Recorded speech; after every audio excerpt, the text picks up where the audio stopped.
Welcome to another edition, a winning edition of the Bark Tank, presented by Sugardale. Hope everyone had a fantastic weekend on the couch without a Browns game, because the Browns played on Thursday, and the Browns won on Thursday. My name is Andrew Siciliano. I am back in the home office. I have thawed out, kicked the snow off the boots, and put everything into the washing machine and dried everything out.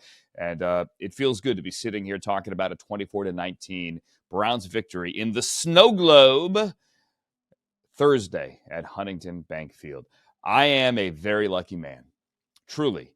I am very lucky to do this for a living. There's not a day that goes by where I don't realize that. There are some days, like with every job, where you got to step back and go, all right, remember, this is a get-to job, not a got-to job. This is a get-to job. I get to talk about football. I get to go to Browns games. I get to call Browns games. I get to share, like, it's my favorite team too, right? Like, all of that with you and be there in the moment. This was, through all of that, maybe one of the coolest nights and the most fun I have ever had in this job, big picture, as long as I've been doing this, which is since the late 90s. That was awesome. Browns won. They beat the Steelers. And that's what made it even cooler, by the way. They beat the Steelers. This wasn't a 24-19 TNF Snow Globe game and a win over the Arizona Cardinals. All due respect to Kyler and Jonathan Gannon and Marvin Harrison. This was a win over the Steelers. I just picked the Cardinals there randomly. You get what I'm saying? Now, coming in, and again, I'm always optimistic. You guys listen, and we thank you for listening and liking and subscribing to this pod, however you are consuming it. You guys know that I wake up on game day optimistic, always. This one felt like it was going to be a win from the moment I woke up, because all the trends say Browns in primetime at home, Browns in Thursday at home, Browns against the Steelers at home, at least under Kevin Stefanski. It is a win. I'm looking at my phone here because I'm trying to get the actual stats. It would have been great, Andrew, if you had done this before you started the pod, but I have the numbers right here. The Browns have now won 6 straight on short rest. They've won 7 straight on TNF, and they have now won 9 straight home games on Thursday night football. I just knew it. Doesn't matter what I know. Here's what we saw from upstairs. So actually, let's go back before the game. About 3 hours before the game, the wind started blowing, and there are some really big flurries coming down. Wasn't sticking. I didn't think it was going to stick at all. Then you get down to the field before the game. It was cold, not that cold, but cold enough. Rex Sunahara, the pride of Bay Village, by the way, out there, Browns long snapper, warming up barefoot. Like, what are you doing, dude? But hey, whatever works for you. But it wasn't that bad. It was cold and clear. And we all thought, all right, the bad stuff isn't coming. Remember, earlier in the week, it was supposed to be like 38 and raining, which was miserable. Spoke to my good friend Laura Chapnick, Ohio native, field producer for NFL Network, and she is always great with the phone to look at the radar and goes, no. Lake effect's coming. It's coming over the lake. I said, okay, sure. Game starts, nothing. First quarter, nothing. Second quarter, Nathan and I are up there in the booth with Gibbe as well. And you start seeing the snow start to come down. Not that bad. I mean, some people, like, they had taken their hats off. They had their jackets unzipped. It's cold, but again, nothing coming down. And then all of a sudden, it started coming down. And you're like, it's not going to stick. It's not going to stick. Getting text messages from people on the west side.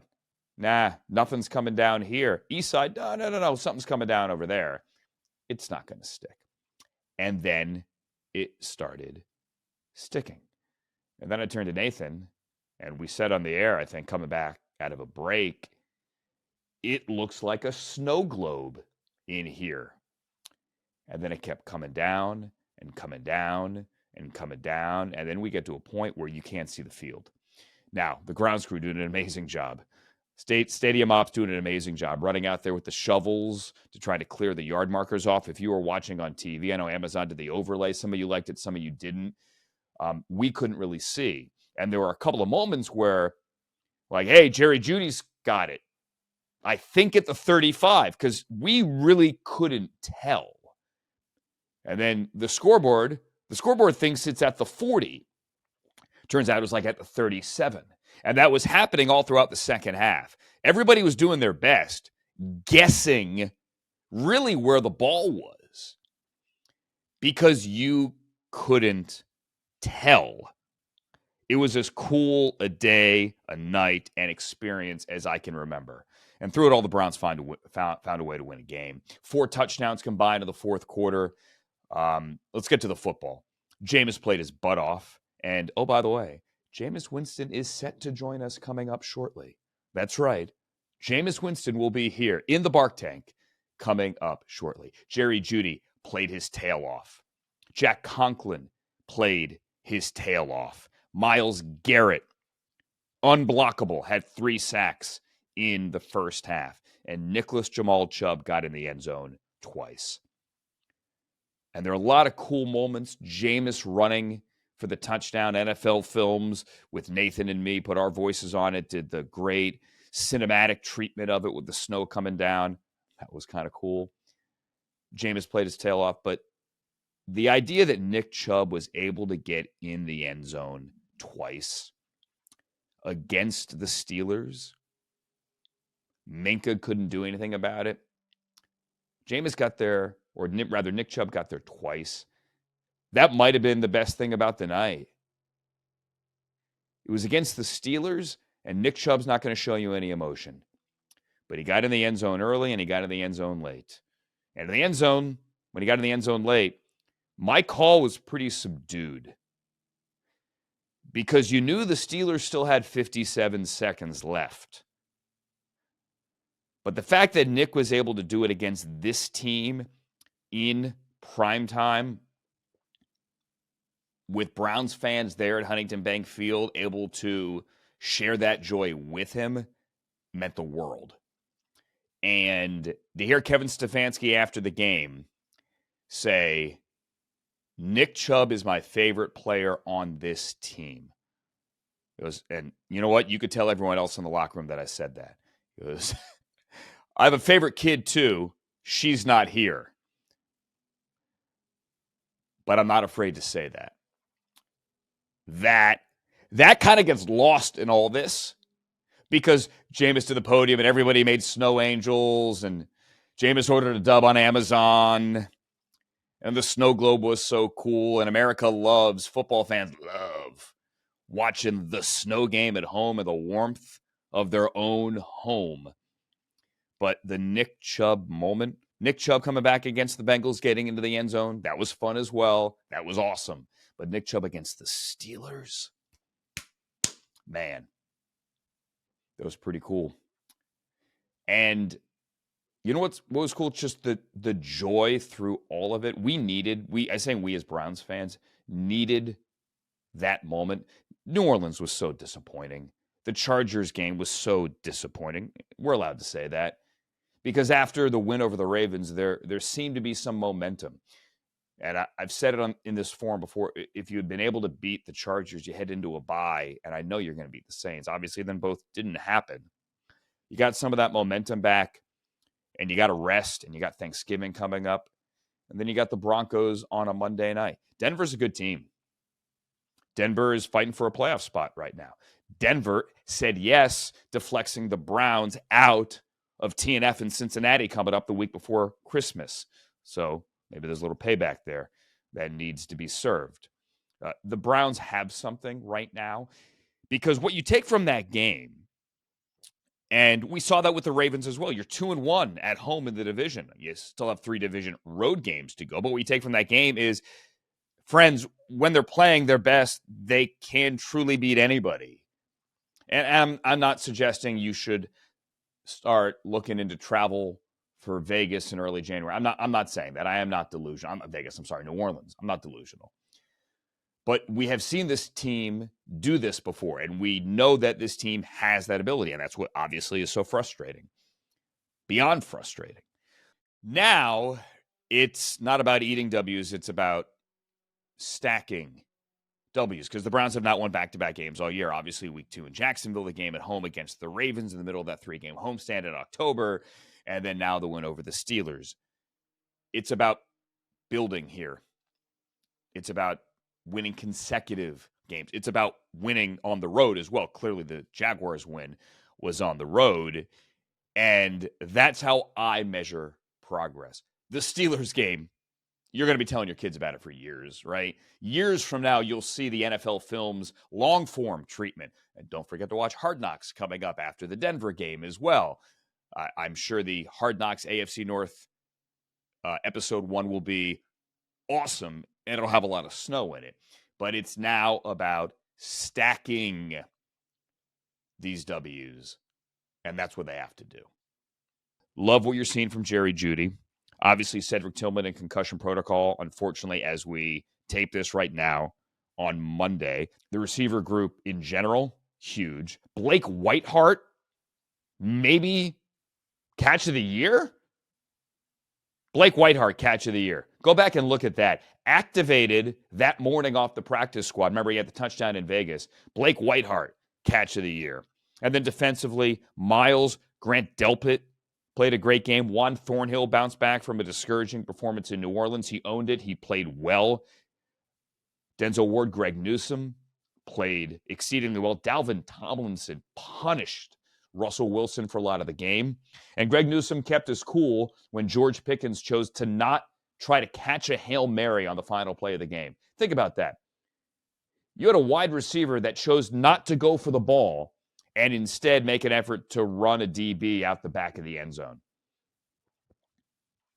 Sure, that worked. And let me say my final thought on the Steelers here. I've always had respect for Russell Wilson. Clearly, he didn't play well in Denver for a litany of factors. Russell is a beast. He played exceptionally well, and he took a beating. He took a beating, and he kept getting up. He was getting drilled. Jordan Hicks' hit on that Hail Mary final play of the game is a car crash. I got a lot of respect for Russell Wilson. I have even more after watching him play that game. Speaking of quarterbacks, Jameis Winston, welcome to the Bark Tank for the very first time, my friend. How are you? Roof, roof, roof, roof. The Bark Tank. I just love that name. The Bark Tank. It's a good name, Andrew. Dude, you're the first. How are you? You're the first one to bark in the Bark Tank. Oh, okay. Won't be your last. We should have every. No, we should have every guest do that. Set a trend. Set a trend. You know. Yeah, I mean, you're a trendsetter. I mean, snow angels. Whatever. You're the trendsetter. When last we spoke, it was in the tunnel. You were now dry. You were ready to head home. But we were talking about your I'm going to order a dub on Amazon, and it's going to be at my house by 9 o'clock. Jameis, I got to ask, did the dub arrive on your doorstep yet? It did not arrive when I said it would arrive because 9 o'clock had already passed. But trust and believe, at 8 a.m. that morning, I saw that electric Amazon truck coming up to deliver my dub. It was amazing. All right, so it was like a pre-order before Black Friday, before the dub potentially in Denver. Is that what that was? Well, I would just say that it was right on time. I'd just say that. Right on time. Jameis, everywhere I have gone, actually not just on the Thursday game, but since you took over, everywhere I go, whether it's a college game or an airport, I was at the Monday night game in L.A. or the Sunday night game in L.A. last night, all everyone asks me is, how cool is Jameis and how much fun is he having? Jameis, how much fun are you having? Man, I'm having a lot of fun, especially when we win, Andrew. But I think I'm just grateful for every moment, bro. Like every time I'm walking this building, like when I saw you, I was like, hold on. Andrew, like, there's no way you're in our facility. Like, it's just, it's amazing to me, man. I love my job. I love that we got people like you that I can just randomly see in the hallway and throw me for a loop, man. I was like, I feel like I just seen you on TV on NFL Network, but now you're in the building. Like, it's a blessing, Andrew. For the backstory of that is after the Bengals game, when you came in late there, you threw the touchdown to David, and then the next day, you're walking out the building with your backpack, ready to go home. You walk by, like, man, NFL Network's here. I'm like, no, dude, I work here now. And you kept going and looked back over your shoulder, and you couldn't stop laughing. You're like, come on. And everyone looked at each other like, what? I thought you didn't believe me. I did not believe you. And then I saw you the next week, and I was like, okay, I believe the guy. He's an honest man. I'm an honest man. And I think people believe now when they see you play that you can do this. Not that anyone doubted, but Jameis, as we are here at Thanksgiving, you kind of just hit on it. But have you had a chance to step back and reflect just how thankful you are that you have this opportunity to show people that you should be a starter wherever it is, here, elsewhere, wherever. You should be a starter now and next year because you can still do this. Yeah, but that's my mentality every time I step foot in the building. It never stops. Like that is how I approach each and every single day, Andrew, and it ain't gonna change. And like my goal is to encourage everyone, whether you're a quarterback, whether you're a long snapper in middle school right now, just to encourage you to every single day think of something that you're grateful for and go and be your very best.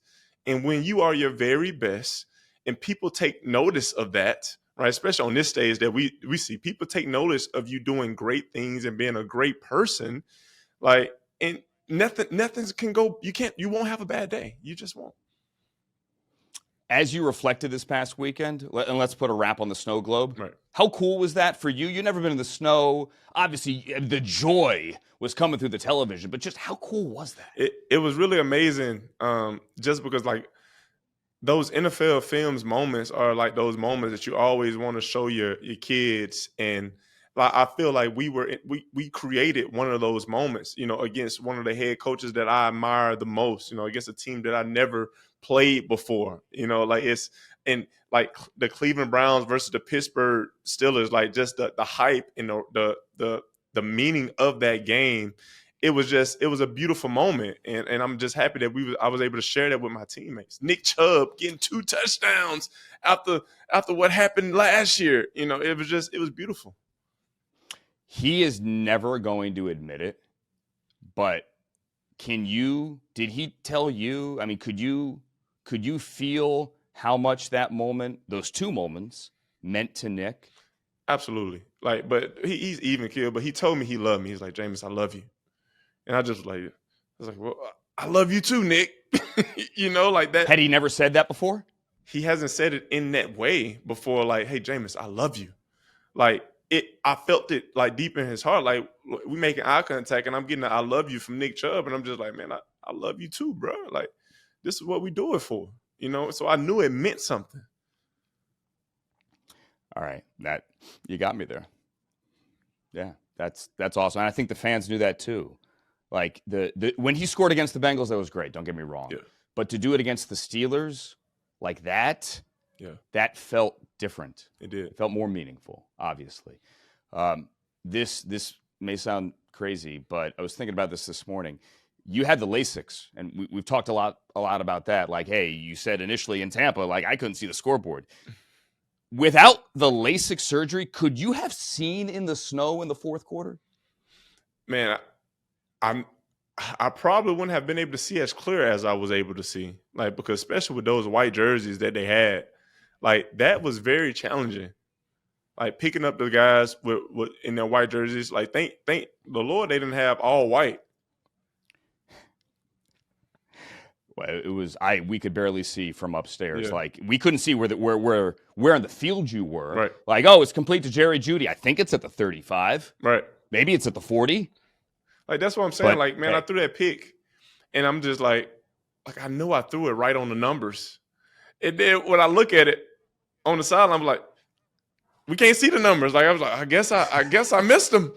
I mean, I guess he was where he was supposed to be. I'm just like, man, like, because I knew I threw it where I was supposed to go. Where the ball was supposed to go. But let's end on a light note, Jameis.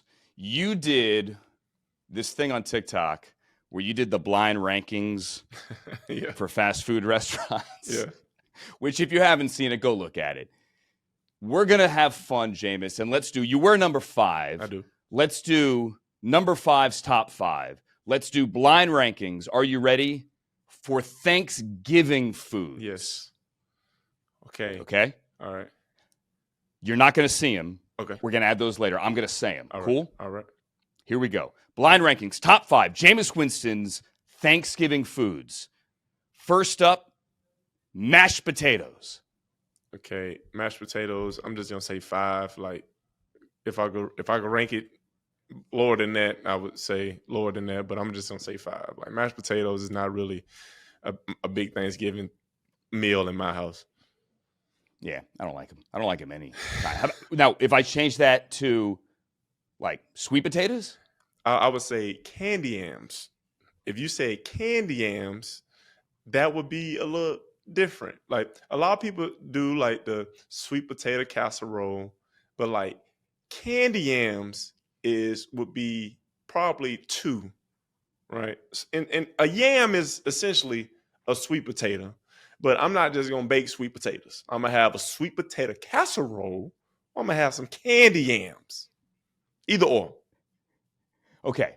So that's a maybe. Yeah. Wait, well, we'll fix this later. How about next up, stuffing? What is stuffing? What is stuffing? Like I'm a dressing guy. I'm from the South. Okay. Stuffing, this is how I believe. Stuffing is stuffing a turkey with a cornbread based thing, like, and you eat it after you eat the turkey. Like me and Joe Bettino had a whole story about this stuffing dressing. But dressing would be probably 3 for me. Where's turkey? Turkey would be okay. Listen, I'm just gonna say turkey is gonna be it's a 4, and I'm gonna say this: my whole life growing up, I was a ham guy, but then when I was introduced to a fried turkey, first when someone said fried turkey, I'm like, okay, how are you gonna fry a turkey? You know what I'm saying? How can you deep fry a turkey? Like, and I'm thinking like breaded fried turkey. Like, I'm just like, no way, I would not like this. But when I saw that a fried turkey still looked like the regular turkey, I was like, okay, this is good. And the juiciness is succulent. My mouth watering right now. So I would say 4. Right. What if you put them together? Because my sister-in-law, Jameis, check this out. She does the turkey in the oven, but she wraps it in bacon, so you got the ham and the turkey. Oh my goodness. Like that would be unbelievable. But I went like the bacon wrap, you know, I'm more of a ham. I mean, I guess I'm more of ham than bacon. All right. Well, maybe you got to come to the Siciliano house. Okay. And we'll get you the bacon wrap turkey. All right. Collard greens. Collard greens is going to be a number 1 for me. I'm going to need me some collard greens. My wife know that we don't play that. We're going to cook us some good collard greens. It is required to have a good batch of collard greens with some smoked turkey necks inside of that batch, or some ham hocks, some neck bones. You got to have some inside of it. Do not cook me no collard greens with nothing inside of it. If you just wait, that's number 1. This is number 1 for me. Yes. Okay. Well, then where's mac and cheese? Okay. Did I do a number 2 yet? You can make it number 2. Okay. I'm gonna make mac and cheese number 2, and this is why I'm gonna make it number 2. There's some different types of mac and cheeses out there. You know, you got the cheesiness. You know what I'm saying? Some people bake their mac and cheese. You know, I prefer the baked mac and cheese personally. And then you got the people that just make mac and cheese like some spaghetti, and they just make a cheese sauce. Like that's personally not my favorite mac and cheese. Now I'm gonna say 2 because I'm thinking about the mac and cheese that I like, which was the baked mac and cheese. The baked mac and cheese, you put it in the oven and come out cheesy. You know what I'm saying? Got a little crunch to it. So we got number 1 greens, number 2 mac and cheese. We're gonna go dressing 3. Dressing to be 3. Okay. Turkey's 4. Turkey gonna be 4. Was that 5? Yeah, turkey gonna be 4. And 5 is gonna be mashed potatoes. Like mashed potatoes, we ain't gonna do no mashed potatoes. I'll be honest with you. I hate mashed potatoes. Yeah. Like everyone got together to do this, and like, you got to put mashed potatoes on. Maybe if I was in Idaho, I would definitely get me a nice potato, just because I'm in Idaho. But if you're not having no Thanksgivings in Idaho's, please don't bring me no mashed potatoes to the meal, please. No, like if we did a ranking here of blind ranking or whatever ranking of just different ways to eat potatoes, mashed potatoes wouldn't even it would be the bottom of my list. Right. Like I like the scalloped potatoes. The scalloped potatoes, they do a good job. Have you ever had those scalloped potatoes? I have. See, there's too much dairy in there for me. I want my French fry number one. Okay. French fries got to be number one. Right. Then probably a baked potato. And then after that, I don't care how you eat them. Yeah. I'm probably not going to eat them. Scallops, not bad, though. Scalloped potatoes. Scalloped with a D at the end. Yeah. So they just slice them up like scallops. Potato Jameis, au gratin. I love you, man. Don't change. Like, I meant what I was saying. Like college games, NFL games, airports, like wherever I go, all people want to ask is he really like that? And I say, yes, he is unabashedly authentic. And that connects with people. Like you always hear your teammates talk about how much they love you. But these last couple of weeks, you've hit on something where fans worldwide are like coming back into the Jameis house. And I'm telling you, man, it's real. Well, Andrew, I want people to understand it's okay to be yourself. Like just because we NFL players or, we get to play this sport that we've been playing since we've been 4 years old, myself, like I'm still gonna go out there and have fun. Like when I see people, I'm gonna speak to people, say, hey, and I want the best for them. What I want for myself, I want for everyone. And that's just how I'm always gonna carry myself, man. So I appreciate you. All right, man. Happy Thanksgiving to you and your family. We appreciate you as well. I know Browns fans appreciate you, certainly. And happy Thanksgiving. Travel safely. See you in Denver. Happy Thanksgiving, man. I'm so happy and grateful and thankful that I get a chance to be on this podcast with you, Browns fans. I'm thankful for y'all. Make sure that y'all showing up, even in Denver, because I know y'all travel well. So I appreciate y'all. Blessings and prosperity to y'all and y'all family. Cannot thank Jameis Winston enough for that. And what you just heard and saw is really him. He is that authentic. There's a reason his teammates love him. There's a reason certainly the Browns fans should love him as well. He does deserve a chance to play.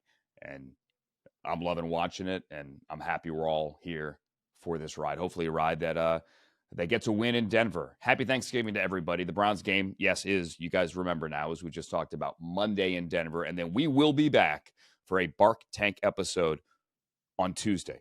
Maybe Wednesday.